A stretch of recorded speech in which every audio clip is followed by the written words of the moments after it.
Selamat pagi Bapak Ibu Saudara yang kekasih. Kita boleh bertemu lagi dalam kontekstual Bible reading pagi hari ini dengan bacaan dari surat Yohanes yang ketiga dari pasal 1 ayat 1 sampai yang ke-15. 3 Yohanes dari penatua kepada Gayus yang kekasih dalam kebenaran.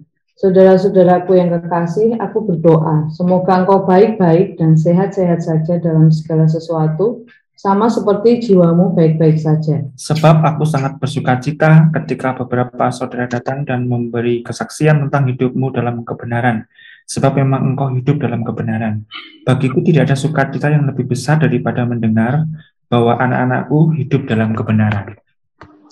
Saudaraku yang kekasih, engkau bertindak sebagai orang percaya, di mana engkau berbuat segala sesuatu untuk saudara-saudara, sekalipun mereka adalah orang-orang asing. Mereka telah memberi kesaksian di hadapan jemaat tentang kasih-Mu, baik benar perbuatan-Mu, jikalau engkau menolong mereka dalam perjalanan mereka dengan suatu cara yang berkenan kepada Allah. Sebab karena namanya mereka telah berangkat dengan tidak menerima sesuatu pun dari orang-orang yang tidak mengenal Allah. Kita wajib menerima orang-orang yang demikian, supaya kita boleh mengambil bagian dalam pekerjaan mereka untuk kebenaran. Aku telah menulis sedikit kepada jemaat, tetapi Diotrephes yang ingin menjadi orang terkemuka di antara mereka tidak mau mengakui kami. Karena itu apabila aku datang, aku akan meminta perhatian atas segala perbuatan yang telah dilakukannya. Sebab ia telah melontarkan kata-kata yang kasar terhadap kami, dan belum merasa puas dengan itu. Ia sendiri bukan saja tidak mau menerima saudara-saudara yang datang, tapi juga mencegah orang-orang yang mau menerima mereka dan mengucilkan orang-orang itu dari jemaat.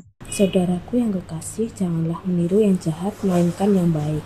Barang siapa berbuat baik, ia berasal dari Allah. Tetapi barang siapa berbuat jahat, ia tidak pernah melihat Allah. Tentang Demetrius, semua orang memberi kesaksian yang baik. Malah kebenaran sendiri memberi kesaksian yang demikian. Dan kami juga memberi kesaksian yang baik tentang dia. Dan engkau tahu bahwa kesaksian kami adalah benar. Banyak hal yang harus kutuliskan kepadamu, tetapi aku tidak mau menulis kepadamu dengan tinta dan pena. Aku harap segera berjumpa dengan engkau dan berbicara berhadapan muka. Damai sejahtera menyertai engkau. Salam dari sahabat-sahabatmu. Sampaikanlah salamku kepada sahabat-sahabat satu persatu. Terima kasih untuk kesediaan membacakan firman Tuhan pagi hari ini. Kita sudah sampai di surat Yohanes pasal yang ketiga, dan kita melihat di sini dibagi menjadi 3 bagian. Yang pertama tentang salam ayat 1 sampai 4. Kemudian bagian dari surat ini, buku surat ini adalah ayat 5 sampai dengan yang ke-12, dan bagian penutup ayat 13 sampai dengan yang ke-15. Bapak Ibu Saudara, bahwa surat ini juga ditulis oleh Rasul Yohanes. Memang di ayat 1 dikatakan dari penatua. Nah, kalau menurut David Powson mengatakan bahwa sekalipun tidak ada petunjuk nama daripada penulis, tapi ada bukti secara internal yang mengarah kepada penulisnya sama dengan surat-surat Yohanes yang lain, yaitu Yohanes. Dan pada waktu itu menurut catatan sejarah, Yohanes sudah dalam usia yang lanjut. Nah, kita melihat di sini satu salam yang sangat baik yang menjadi satu doa dari Yohanes kepada Gayus yang dikasihi. Di situ dikatakan ada 4 kali kata-kata kukasihi, kekasih, kemudian kukasihi, kekasih. Ya, jadi kita melihat di dalam surat yang ditujukan oleh penatua, yaitu Rasul Yohanes kepada Gayus, dia memiliki satu hubungan relasi yang akrab, yang dekat dengan Gayus, ya. Dan berulang kali dikatakan bahwa Gayus orang yang dikasihi oleh Yohanes, karena juga dipuji karena segala perbuatan-perbuatan mulia yang dilakukan oleh Gayus. Nah, siapa Gayus? Gayus itu mulai muncul di dalam Kisah Rasul pasal yang ke-19 ayat 29, yaitu pada waktu terjadi keributan di Efesus. Di situ ditulis Gaius ya dibawa ke gedung kesenian, dan dia adalah kawan seperjalanan dari Paulus, dan Gaius ini juga adalah orang yang dibaptis oleh Paulus, jadi sangat dekat dengan tim pelayanan Paulus. Nah, juga di situ Gaius ini orang yang memang yang memiliki satu karakter, satu kasih yang luar biasa, yang di situ dikatakan dia sebagai orang yang suka menolong hamba-hamba Tuhan dalam perjalanan. Dia seorang yang memiliki hospitality yang tinggi, ya ramah dan memberikan tumpangan. Kalau kita lihat juga di dalam Roma pasal 16:23, ya di situ juga ditunjukkan bagaimana sikap dan tindakan Gaius kepada orang-orang yang membutuhkan penumpangan atas perjalanan mereka. Jadi di sini dikatakan di ayat yang kedua, dikatakan oleh penatua penulis ini, saudaraku yang kekasih, aku berdoa semoga engkau baik-baik dan sehat-sehat dalam segala sesuatu, sama seperti jiwamu baik-baik saja. Ini satu doa yang sangat rangkum, ya.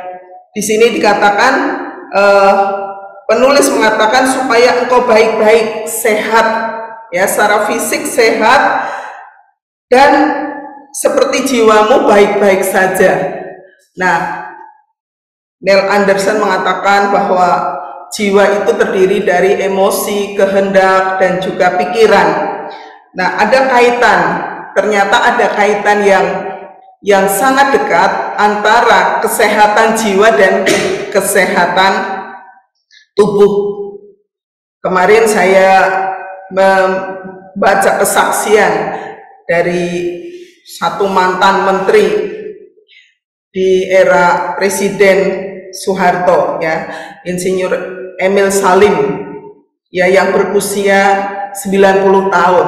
Salah satu rahasia yang membuat dia panjang umur, dia mengatakan kita harus punya positive thinking dan terus berkarya, tidak dibatasi oleh usia. Dan memang selain pola makan, pola hidup yang sehat, disiplin hidup, dia juga menyadari bahwa kesehatan jiwa itu sangat erat kaitannya dengan kesehatan tubuh. Nah, di sini ternyata saya mendapati bahwa ini satu-satunya surat atau salam yang ditujukan kepada seseorang yang mendoakan mendoakan kesehatannya, mendoakan juga jiwanya. Dan dikatakan di ayat 3, penulis atau Yohanes sangat bersuka cita ketika saudara datang memberi kesaksian tentang hidupmu, tentang hidup Gaius yang hidup di dalam kebenaran, dan memang dia menyadari bahwa Gaius ini tetap hidup di dalam kebenaran. Ayat 4, satu pujian yang ditujukan oleh penulis kepada Gaius dan kepada anak-anak rohaninya. Di situ dikatakan, bagiku tidak ada sukacita yang lebih besar daripada mendengar bahwa anak-anakku hidup di dalam kebenaran. Nah, ini juga kiranya menjadi juga motivasi dan pendorong buat setiap kita untuk juga mendoakan anak-anak kita, mendoakan anak-anak rohani kita, supaya mereka tetap hidup di dalam kebenaran. Itu satu nats yang bagi saya pribadi ini juga selalu saya tulis, selalu saya imani, bahwa anak-anak yang secara fisik menjadi anak-anak kita, maupun juga secara rohani, anak-anak rohani itu tetap hidup di dalam kebenaran. Nah, ini satu sukacita seorang hamba Tuhan, seorang pelayan Kristus ketika mendapati anak-anaknya maupun juga anak-anak rohaninya hidup di dalam kebenaran.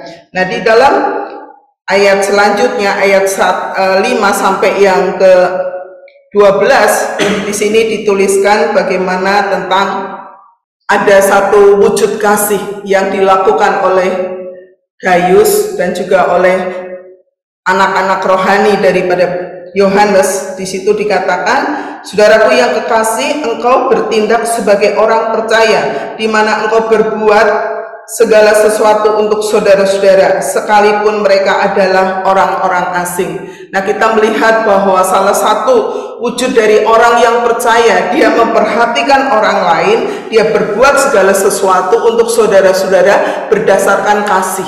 Kasih Kristus itu kasih yang universal, tidak pandang dari mana, dari suku apa, bahkan relasinya. Ada di situ dikatakan terhadap orang-orang asing pun, ya, kasih itu dinyatakan, pertolongan itu dinyatakan. Mustahil kalau kita mengatakan orang percaya, tapi kita tidak pernah peduli terhadap orang lain. Bahkan kita membenci orang yang berbeda keyakinan, orang yang tidak sesuku, orang yang tidak satu aliran, satu denominasi.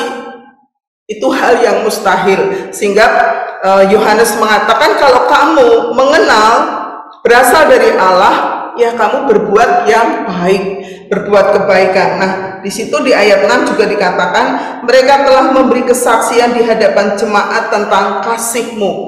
Jadi kasih sebagai motivasi dan dasar apa yang diperbuat oleh Gaius dan anak-anak rohani daripada Yohanes di dalam jemaat mereka, supaya menolong mereka dalam perjalanan dengan suatu cara yang berkenan kepada Allah. Jadi kasih itu bukan hanya kita menyaksikan, mengekspresikan kasih Allah dalam kehidupan, dalam menolong orang lain, tapi apakah yang kita lakukan itu berkenan nggak sama Tuhan? Bukan hanya untuk jaim supaya orang lihat, wah saya hebat, saya dipuji, tetapi apakah yang dilakukan di dalam menolong orang lain itu murni dari kasih Allah dan berkenan kepada Allah. Di situ dikatakan, sebab karena namanya mereka telah berangkat dengan tidak menerima sesuatu pun dari orang-orang yang tidak mengenal Allah. Nah, pada masa gereja mula-mula memang ada kebiasaan pengkhotbah atau pemberita Injil itu tidak mempunyai cukup uang untuk bisa menginap di satu penginapan, sehingga membutuhkan tempat untuk menumpang selama perjalanan pelayanan mereka. Dan salah satu yang memberi tumpangan itu adalah Gaius. Nah, ini luar biasa saudara, bahwa dia membuka rumahnya untuk menerima orang-orang pelayan-pelayan Kristus, pemberita Injil pada masa itu, untuk menumpang di rumahnya. Bukan soal dia rumahnya baik atau dia kaya, tapi ada satu ketulusan di dalam menumpang, ya. Nah, ini di sini dikatakan ayat 8, penulis mengatakan, kita wajib menerima orang-orang yang demikian, supaya kita boleh mengambil bagian dalam pekerjaan mereka untuk kebenaran. Nah saudara, ini satu hal yang baik. Bahkan di sini dikatakan wajib, ya, kita memberi tumpangan kepada orang lain. Oleh sebab itu, ya kami ada guest house yang terbuka untuk bisa orang-orang hamba-hamba Tuhan datang menginap dan bisa tinggal selama perjalanan pelayanan. Ya, karena kami menyadari bahwa orang-orang hamba-hamba Tuhan yang dikirim Tuhan datang ke rumah itu pasti ada maksud Tuhan supaya nama Tuhan dipermuliakan. Dan ketika orang bisa ikut ambil bagian di dalam pelayanan, khususnya dalam hospitality, dalam keramahan, menerima dengan terbuka hamba-hamba Tuhan, saya percaya Tuhan memberkati kita dan kita bersuka cita. Dan saudara, kita melihat dari ayat 9 sampai 10 di situ dikatakan, di tengah-tengah jemaat tidak semuanya baik, ya. Ada orang-orang yang juga menjadi penghalang, yang melawan pekerjaan Tuhan, bahkan melawan hamba-hamba Tuhan yang datang melayani di jemaat itu, yang namanya adalah Diotrephes. Di situ dikatakan dia ingin menjadi terkemuka di antara mereka dan tidak mau mengakui hamba-hamba Tuhan, keberadaan bahkan perjalanan hamba-hamba Tuhan yang melayani di jemaat yang membutuhkan tumpangan dan pertolongan. Dan di ayat 10 dikatakan, karena itu apabila aku datang, aku akan meminta perhatian atas segala perbuatan yang telah dilakukannya. Ini satu hal yang sangat bertentangan dengan apa yang dilakukan oleh Gaius, dan juga di situ ditulis ada nama Demetrius juga orang yang baik. Diotrephes adalah orang yang di situ dikatakan ia adalah suka melontarkan kata-kata kasar terhadap kami. Belum merasa puas dengan itu, ia sendiri bukan saja tidak mau menerima saudara-saudara yang datang, tapi juga mencegah orang-orang yang mau menerima mereka dan mengucilkan orang-orang itu dari jemaat. Jadi ini satu perbuatan yang sangat bertolak belakang. Nah, saudara, kita melihat bahwa di sini ada satu contoh orang yang jahat, ya, adalah Diotrephes. Dan ada orang-orang yang berbuat baik, orang-orang yang mengenal Allah. Tanda orang yang mengenal Allah, ia berbuat baik, mengasihi orang lain, memberikan penumpangan rumahnya buat orang-orang yang melayani, dan banyak orang boleh ditolong. Nah, saudara, kita di sini melihat bahwa kebenaran adalah pokok dari bahasan dari surat ini, dan juga bagaimana kebenaran itu terekspresi dengan dia berbuat kasih kepada orang lain. Nah, saudara, kita lihat juga di penutup, ya, Rasul Yohanes ingin berjumpa dengan Gaius dan jemaat di sana. Dikatakan, aku harap segera berjumpa dengan engkau dan berbicara berhadapan muka. Nah, saudara, kita melihat dari surat Yohanes ini, kita melihat amanat teksnya adalah, ya, hidup dalam kebenaran menjadi ciri orang yang mengenal Allah. Kewajiban orang-orang yang percaya itu mengasihi, memberikan tumpangan, dan juga memberikan tempat buat para penginjil, buat para hamba-hamba Tuhan untuk bisa tinggal di rumahnya selama perjalanan pelayanan. Aplikasinya, apakah saya sudah hidup di dalam kebenaran, dan apakah saya sudah berbuat baik, saya sudah mengekspresikan kebenaran itu dengan memberikan tumpangan kepada orang lain dengan motivasi kasih. Oleh sebab itu, biarlah melalui firman Tuhan pagi hari ini, mari kita terus berdoa buat keluarga kita, anak-anak kita, anak-anak rohani kita, untuk kita terus supaya mereka tetap hidup di dalam kebenaran, dan kita menjadi penyalur kasih Allah melalui hidup mengasihi, menolong, dan memberikan tumpangan bagi orang lain. Tuhan memberkati kita semua.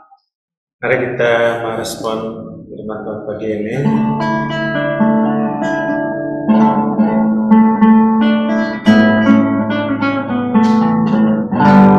Satu-satunya yang mengenalkan Yesus Tuhan.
kuasa dan kasih Tuhan yang membawakan kita hidup di dalam kebenaran, dan kita andalkan Dialah sumber kekuatan dan penembus serta pemulih sehingga keadaan kita menjadi baik, setia dalam Tuhan, baik rohani maupun jasmani. Mari kita bersyukur bersama. Oh Tuhan, terima kasih, kami syukur setiap kebaikan-Mu, Tuhan, kami ada, bagaimana kami ada saat ini, Tuhan, terima kasih, kami mungkin menyertai, memberikan kesehatan jiwa dan tubuh, kami hidup syukur Tuhan, terima kasih, kami mengucap syukur yang sungguh menikmati, memberikan Tuhan, oh Tuhan, kami bersyukur kalau tubuh jiwa roh kami sehat-sehat dalam Tuhan. Terima kasih ya Tuhan. Terpujilah nama Tuhan selama-lamanya. Haleluya.